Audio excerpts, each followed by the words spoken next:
Hello દોસ્તો, તો આ તમને જે સ્ક્રીન ઉપર તમને જે વિડીયો દેખાય છે ને એ આ જ કેનાલનો વિડીયો છે. એમાં થયું એવું કે એક આધેડ વ્યક્તિએ આ કેનાલની અંદર ધૂપકો મારી દીધો અને આત્મહત્યા કરી લીધી.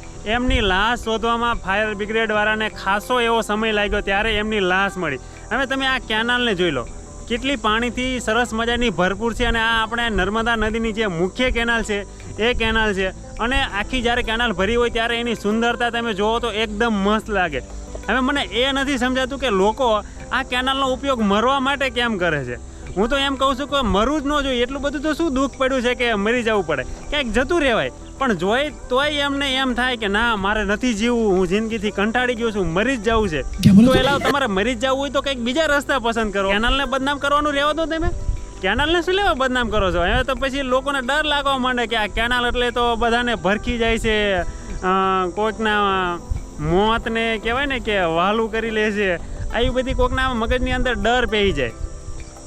તો જે લોકોને મરવું છે ભાઈ બીજા રસ્તા પસંદ કરો, આ કેનાલને બદનામ કરવાનું રહેવા દો. જય હિન્દ, જય ભારત. देखा आपने लापरवाही का नतीजा है.